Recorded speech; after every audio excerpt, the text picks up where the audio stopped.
సాటి మనుషులు ఇబ్బందుల్ని గుర్తించే ఇంగిత జ్ఞానం స్పర్శ జ్ఞానం లేని మనుషుడు, నడుం విరిగిన సామాన్యుడి భుజాల మీద వాలిపోయి బంధుత్వం పేరిట సుఖ సంతోషాలు దోచుకునే సామాన్యులు, రోజంతా భరించలేని బాధల మధ్య అలసిపోయే నాకు ఏకైక విశ్రాంతి గృహంగా మారిన ఇల్లు అనే ఈ అతి చిన్న స్థలాన్ని సైతం అశాంతి నిలయంగా భూతల నరకంగా మార్చేస్తున్న యమదూతలు. ఛీ!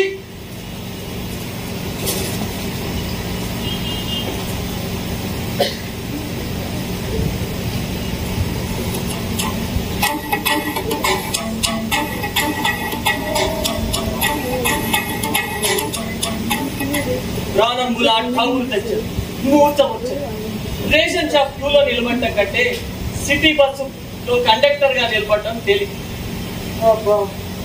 పొద్దున్ననగా వస్తే ఇప్పటికి మధ్యాహ్నానికి మనం చేరుకున్నా. ఇదిగో బాబు నా కోటా రేషన్ నాకు ఇచ్చావంటే ఈ నా దుఃఖపూరితమైన మొహాన్ని నీకు నెలల వరకు చూపెట్టాను. ఏంటి రోజు 10 సార్లు నా ఏదో మొక్క నీకు నీ ఏదో మొక్క నాకు చూపించుకుంటుంటే రోజు రేటలేదు కానీ మళ్ళీ నెలలకు నీ మొక్క చూపించవా? బాబు ఎండ దెబ్బ తగిలి ఏదో అనేశారు, ఏమనుకో. నుంచి కాళ్ళు లాగేసుకున్నాయి. ఒక 40 కేజీల బస్తా నాకు వేసేసామంటే నీకేం కావాలో గబగబా చెప్పేస్తా. ఏంటి రేపు రావాలి? ఏ ఈరోజు ముహూర్తం బాలేదా? టైం అయిపోయిందని చెప్తుంటే రేపు రాబో.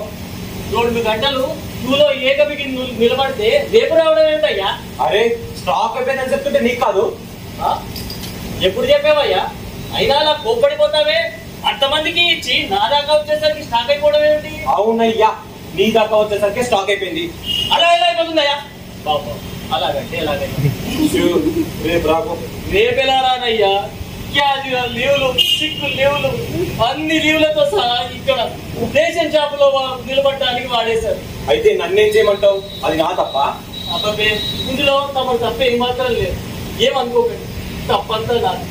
నా కోటా రేషన్ నాకు ఇచ్చే బియ్యం కిసాయిలు లేక మా ఇంటి దగ్గర కుటుంబ ప్రజలు కుటుంబ వ్యాప్తంగా ఉపవాస వేడుకలు జరుపుకుంటున్నారయ్యా. వెళ్ళవయ్యా, ఏదో సోదే. వెళ్తాను.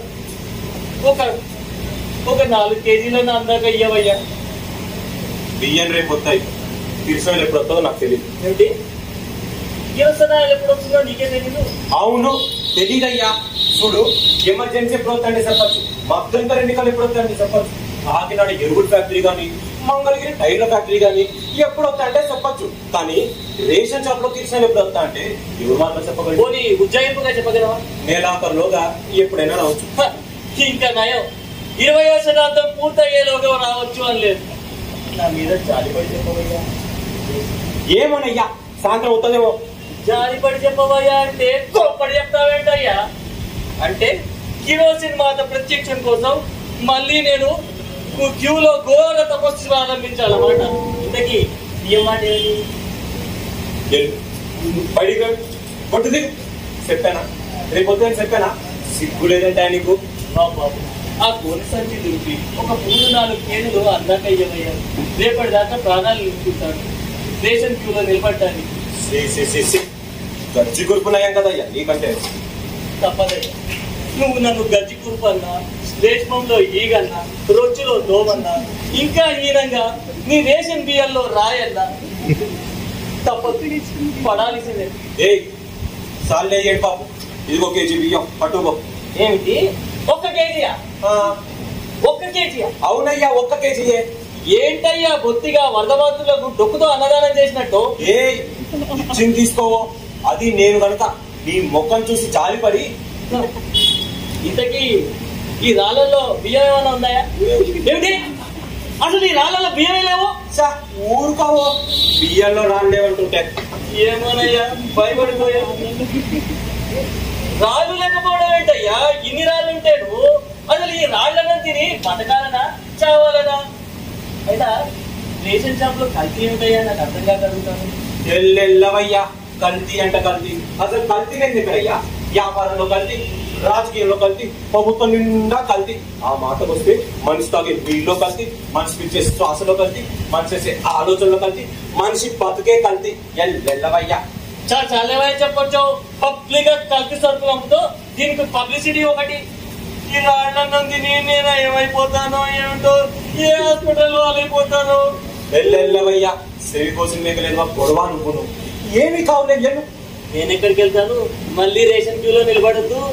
ఈ రోజు ఎలాగో ఆఫీసు చివరి కళ్యాణం అయిపోయింది, మళ్ళీ ఇప్పుడే వస్తాను. ఇంటి దగ్గర కుటుంబ ప్రజలు గోలో ఉన్నారు, మూర్చ వచ్చి పడిపోయారు, అందాక చూసొస్తాను.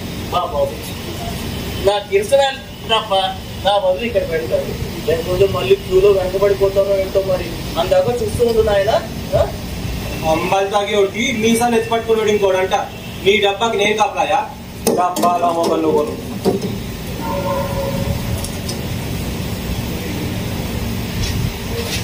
ఒక్క కేజీ. బాబు మీరంతా కూడా రేపు రండి, స్టాక్ అయిపోయింది.